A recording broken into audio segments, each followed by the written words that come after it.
Told you, lower part of the combustion chamber is the top of the piston. Okay? So the top of this piston is the lower part of the combustion chamber, which the piston connects to the connecting rod. This is what transmits the power. When we ignite the air fuel, it pushes against this piston, which pushes against the rod, consequently pushes and turns the crankshaft. Okay? Connecting rod, is that the rod's in our engine. This is a pressed powdered metal. Okay? Powdered metal, put it under really high pressure, press it together. Does an excellent job for a production rod. As you move up the scale, you fast guys want to go fast, you go steel. It's cut out of one block of steel. Iron, we don't use iron that much. Iron has a tendency to crack and break. But low production or everyday production cars, we'll use them. They're a little heavy. Powdered metal is the way to go because it's a lot lighter now. Again, fuel economy, it's about that. And everybody would probably say, well, why don't we make them out of aluminum? Aluminum fatigues over time. Aluminum's great for racing applications, but you have to change them out almost on a regular basis. Yeah, so drag race guys, top fuel guys, they make 4 passes on a set of connecting rods. They take them out and throw them away because they're twisted.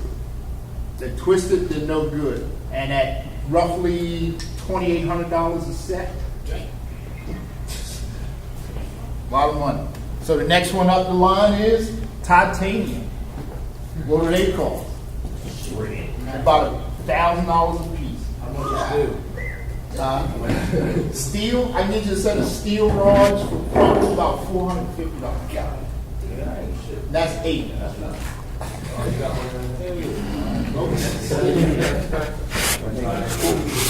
But again, titanium, about $1,000 a piece.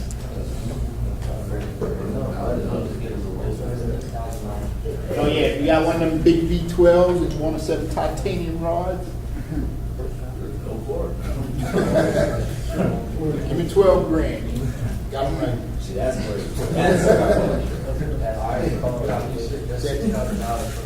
It's good stuff if you can afford it, but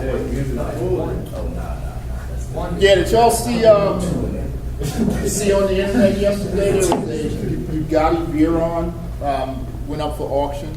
It was in a wreck. Nope, $277,000. Dang, what cost they But it was almost $850,000 to fix it.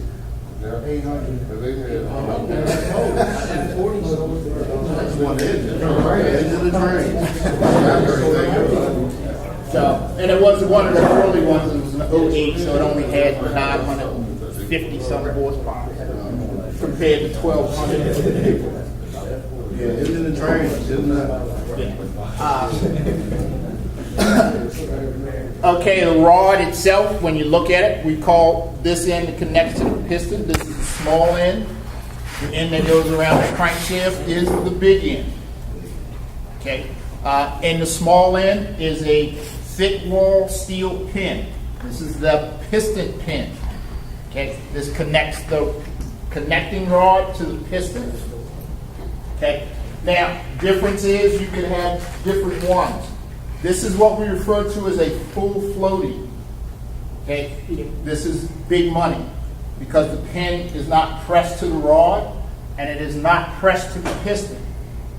So everything here, and that's going to make me a liar. Yeah, you push it in like that, so everything here moves. Okay, so it has very good articulation. Cost a little bit more money for the machining. This small end here has a bronze bushing in it and allows it to float. It has to be lubricated. So it's oil again is important here. Most of the world, high production, we use a semi-float. piston moves on the pin, but the pin is pressed to the rod. Okay? Or it could be the other way around, where the rod will float on the pin and the pin is actually pressed into the piston. Okay? So there's two different types. And they want to change the name, but it's a semi-floating setup. You want to go fast? Full float. Okay, full floating. How do we lubricate it? The bottom ring on your piston is a 3-piece ring. It has what we refer to as 2 scrapers.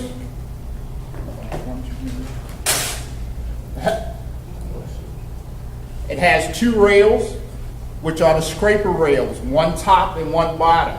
In between it is an expander. This keeps those two apart. As the piston goes up and down, the scrapers scrape the oil off the cylinder walls, goes into the expander. And if you look on the piston, there are holes in the piston. The oil goes through those holes and lubricates the pin and the outer part of the connecting rod. Okay. Well, that's smart. That's good for production. It's cheap. You move up the scale a little bit. Some of the engines have what we call squirters in them, and it actually has a oil squirter on the bottom, and it's pointed at the piston pin, and it squirts oil onto the pin. A little bit more advantage. Actually, in some cases, found about 7 to 10 horsepower just by adding those little squirters onto a lot of cars. What would the squirter be connected to? Right to the oil galley. Remember, you have an oil galley that runs here, so the squirter would be attached to the inside of the block here, and its little nozzle is turned upside down, and it'll squirt oil right up on the One per piston, or? One per piston. So again, it's good for, that's great for lubrication and for extracting heat, keeping the temperature down. Is what it does.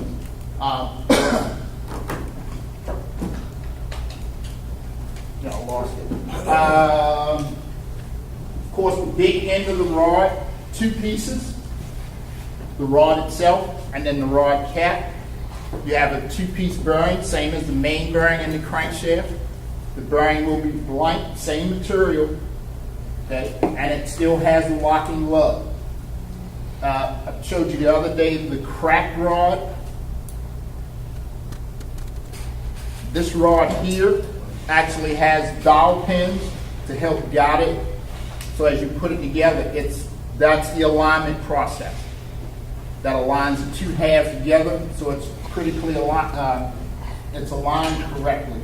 The cracked rod, as I showed you, they're 2 pieces. They're identical to each other and each other only. Can't get it like that. Okay, when that happens, that way when these 2 halves go together, it's like having a dowel pin in it. It will only fit one way. If you put it together wrong or put it together with the other rod, it will not fit properly. A lot of times when you tighten it up, it'll lock up on the crankshaft. Okay, so again, cracked rods is important. This piece goes with this piece and keep them together. Okay.